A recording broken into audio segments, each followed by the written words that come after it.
ታስባለህ ስለ በርባሮስ በተለይ ደግሞ ስለ ኢትዮጵያ ግኝት እስቲ ንገራቸው ደስ እንዲላቸው እኛ አይደል ያገኘነው ንገራቸው እስቲ ተጠፈር ታላቁ ሳይንቲስት ሉሲያን ቅድም እንዳለ ዘርዝሮታል እንዳለው ሁሉ ዘ ሳይንስ ኦፍ ስታርስ ብቻ አይደለም ማንኛውንም የጠፈር ግኝት እያመጡ ያሉት እነዚህ ኢትዮጵያውያን ናቸው ከኢትዮጵያውያን ጋር አብዛኛው ነገር ግንኙነት አለው ብዙዎቻችን ራሱ ከእምነት ጋር እናያይዘውና እንደሚባለው መጽሐፈ ሄኖክ ላይ ማለት ነው በጣም ምርጥ መጽሐፍ ነው በኢትዮጵያውያን የተሰየመ ከፈረንሳይ የመጣው እዚህ ሰራና ፈረንሳይ ይሄዳል ከዛ ተመልሶ ይመጣል ይሄ ነው እንጂ እዚህ ተሰርቶ ነው እና ምንድነው የሚለው አዳም መጀመሪያ ምድር ላይ የፈጠረው ያውን ከጣና ሐይቅ አጠገብ ማለት ነው ከጣና ሐይቅ አጠገብ ከፈጠረው በኋላ በ40 ቀን ወደ ገነት አስገባው ወንድ ልጅ በ40 ቀኑ ጥምቀት እንደሚጠመቀው ሔዋንን ደግሞ ከግራ አጥንቱ ጎን ቆርጦ ወስዶ አንድ ትንንሾች ወስዶ ከሰራት በኋላ በ80 ቀን አስገባል በ80 ቀን ሁሉ እንደምትጠመቀው ሁሉ ማለት ነው ሴት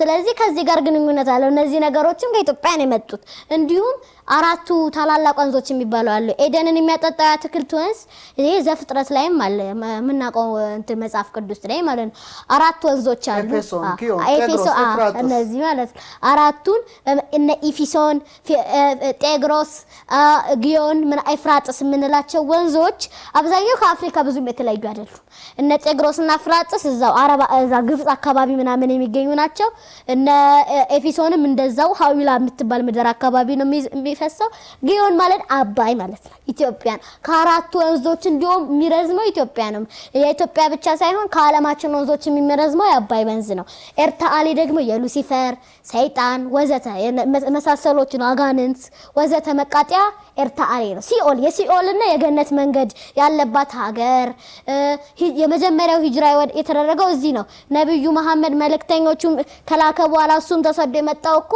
እዚህ ነው አይደለ ኢትዮጵያ ማለት እኮ ታላቅ ሀገር ነው ኢት ማለት ኢትዮጵ የሚባል ሰው አለ የካህኑ መልከጼዴቅ ልጅ ማለት ነው ኢት ማለት ስጦታ ነው ዮፕ ማለት የኦፊር ንጹህ ወርቅ ነው ንጹህ የወርቅ ስጦታ ያ ማለት ያው ሀገር መሆኗን ለመግለጽ መጠቀምናት ኢትዮጵያ ማለት የንጹህ ወርቅ ስጦታ ሀገር ማለት ነው እንዴ ስለዚህ እንደዚህ ብንኮራ ብዙ ነገር እኮ ማግኘት እንችላለን ንጉስ ኢቲኤል የሚባል ሰው አለ ከንግስተ ሳባ በፊት የነበረው ማለት ነው እሱ የ10ኛ ትውልድ ነው የ10th generation of Ethiopia ማለት ነው ኢቲኤል ያው እንትን ይቀራረባል 10ኛው ጀነሬሽን ነው ኢቲኤል አንደኛ ባንዲራን የፈለሰፈው እሱ ነው ሁለተኛ ሃይብሪድ የሚባለው በቅሎን የፈለሰፈው ሃይብሪድ ማለት ለምሳሌ ወሎፊን አለ ላይገር አለ ታይጎን አለ እንትን ወሎፊን ብንጠቅስ ኪለር አሳነባሪ ወይም ፎፎርስ ኪለር አሳነባሪና ዶልፊን አንድ ላይ ወሎፊን ይፈጥራሉ ታዋቂዋ ብትኖር ደግሞ በቅሎ ናት ከፈረስና አህያ የምትመጣው እና እሱን ያገኘው ያሰበው የፈለሰፈ የመጀመሪያ ሰው ማለት ኢቲኤል ባንዲራን የፈለሰፈው ስንት ሀገር ያለ ባንዲራ አለ ይሄ ባንዲራ ግን የመጣው ከኢትዮጵያ ነው ባንዲራ ማለት የሀገር ምልክት ነው አይደለ ይሄን የሀገር ምልክት ያገኘው ሰው ማን ነው ኢትዮጵያዊው ኢቲኤል ከንግስተ 52ኛው ንግስት ከሆነች እሱ ደግሞ 51ኛው ንጉስ ማለት ነው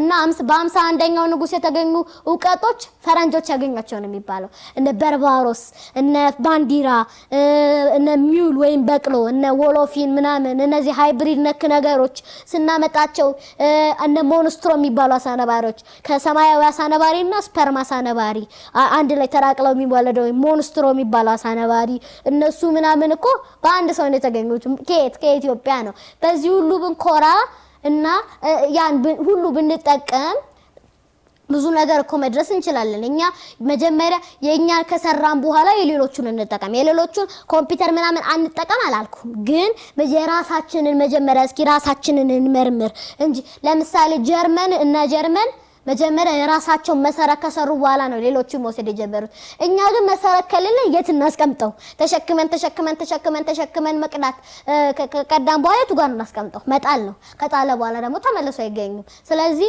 እኛ መጀመሪያ መሰረታችንን ከሰራን በኋላ ምርጥ መሰረታችንን ከሰራን በኋላ ያው ወደ ሌሎቹ ነገሮች መግባት ይኖርብናል ልክ እኛው አቢሲኒያ እነ ሳባ እነ ኩሽ እነዚህ ወዘተ ሀገሮች እኮ ብዙዎቻችን የምናስበው እንደው አሁን ጉግል ላይ ራሱ which is the poorest country in the world ብትባሉ ወደ ስር ስትሄዱ የሀገር ዝርዝር ውስጥ ኢትዮጵያ ከነባንዲራዋም ቁጭ ተደርጎ ይቀመጣል። ይሄ ለምን አሁን ጉግልን ወደ ድሮ ዘመን እናስገባውና እና which is the richest country in the world መጀመሪያ ተቀምጦ የምታገኙት ኢትዮጵያ ነው። አሁን ደግሞ ወደ ታች ስትገቡ ኢትዮጵያንም ታገኛላችሁ። ከዚሁ በድህን ከሀብት ዝነኛ ነበረች። ከዛ በትንሽ ጊዜ ተሽቆልቆላ በድህነት ዝነኛ ሆነች። ለምን የድሮ ሀብቷን አትጠቀምም? አሁንም ቢሆን አዳዲስ ሀብቶችን አታመጣም። እነኛ 12ቱ ህብረተ ከዋክብት ፈጠሩ በዛ ዘመን። ያው እኛ ቴሌስኮፕ ምናምን ይሄ እነዚህ ነገሮች ባልነበሩበት ጊዜ አሁን ይሄ ከተለያዩ ነገሮች ተሰርቷል አይደል? ይሄ ስቱዲዮ አሁን በዛ ዘመን ስቱዲዮ ከጭቃ ወይ ከድንጋይ ወይ ከነዛ ነገር ነበር የሚሰራው ወይ ከኮንክሪት ምናምን ነገር እዛ አልነበረም። ግን እነሱ በዛው ሁሉ ቀቴን ከሰሩ እኛ የሁሉ ነገር ዘመናዊ ከሆነን ብዙ ነገር መስራት እንችላለን። አሁንም እኮ ብዙ ነገር እየሰራን ለምሳሌ ሉሲ 67% approximately 70% የተሰራችው እኮ በእኛ ነው። ሳውዲ አረቢያዊቷ የምትባለው ያው እንትን ነው እንጂ 30 ወይ 33% ነው ሌላ ሀገር የሰራው። እኛ ግን እንደዚህ አድርገን ሰራን። ግን እኛ ብቻችንን አይደለም መስራት ያለብን። አንድ ሰው ብቻ ከሰራ ምን ይጠቅማል? 100 ሚሊዮን ህዝብ ውስጥ አንደኛ እውቀት ለምሳሌ ደሃ ልጅ ለገበሬን አውጥቀ ፖለቲካ ወመድረክ ላይ በታስቀምጠው በደንብ አርጎ ሊነግር ይችላል ደሃን ሰው ማለት ነው።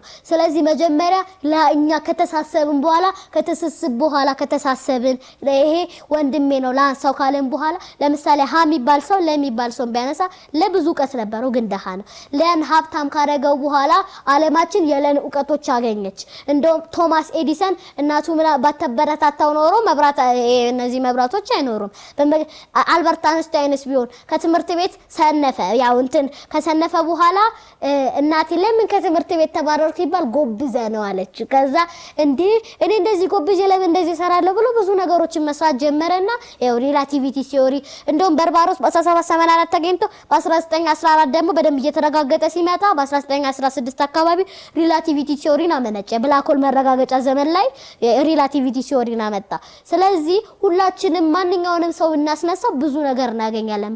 ቅድም እሱ እንዳለው ብዙ ዘርፎችን ማግኘት ነው። ሌላ በእምነታችን መጽናት ነው። ያሁን ይሄ ሁሉ ነገር እኮ እግዚአብሔር ባይኖር ኖሮ እኔም ላቀርብ እችል ነበር። ደሃሎን መናጢ ደሃም ለሆነ እችል ነበር። ስለዚህ በዋናነት ክርስቲያንም እንሁን ፕሮቴስታንትም እንሁን ካቶሊክም እንሁን ሙስሊምም እንሁን በቃ የምናመልከው አላህንም ይሁን እግዚአብሔርንም ይሁን በዛ መጽናት አለብን። በመንችለው እምነታችን ወደዚህ ቀይሩ ብዬን አልሞክርም። ግን መጽናት አለብን፣ መጸለይ አለብን። ያለ ፈጣሪ ምንም ነገር ስለማይመጣ ነው። ስለዚህ በሉል እግዚአብሔር ስም አመሰግናለሁ። ክቡራና ክቡራት ኢቢኤስ የሚተላለፍላችሁ ተወዳጁ አንድሮሜዳ የቴሌቪዥን መርሃ ግብር ነው። የ9 ዓመቱ ህፃን ሮቤል ይህን ሲያቀርብ የወደፊቷ ኢትዮጵያ ፍንትው ብላ ባይምሮ የትታይ ነበረ። ነገን ኢትዮጵያ የሚረከቡ እነዚህ ሀገራት ናቸው። ኢትዮጵያ ባለሙሉ ተስፋ ናት። ምናልባት ሌሎቹ ይቀራሉ፣ እነዚህ ህፃናት ግን ያልፋሉ። ነገ ኢትዮጵያን ታላቅ ያደርጋሉ። ክቡራና ክቡራት እንደነዚህ ያሉ ህፃናትን ምን እናደርጋቸው? እንዴት እንጠብቃቸው? እንዴት እንንከባከባቸው? ብዙ ኢትዮጵያውያን ህፃናት ተነስተው ነበረ።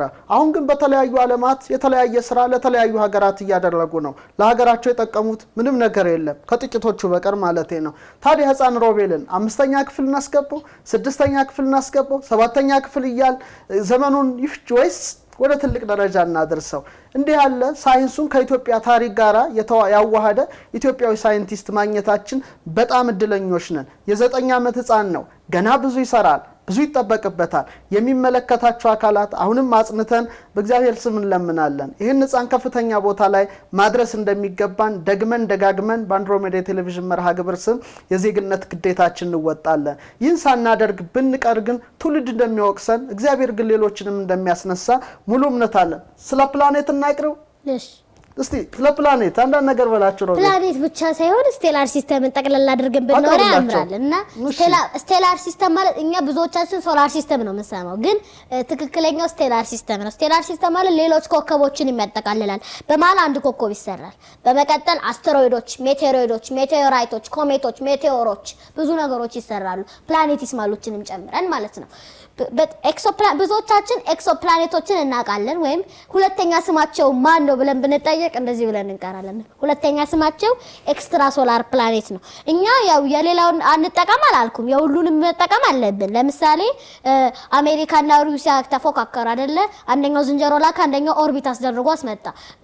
አንድ ላይ ብናረጋቸው ኖሮ ዝንጀሮውን ኦርቢት አስደርገው ማስመጣት ይችሉ ነበር። አንድ ላይ መስራት ያው መቼስ አይዳቀሉ። አሁን አንደኛው ዝንጀሮ ላከ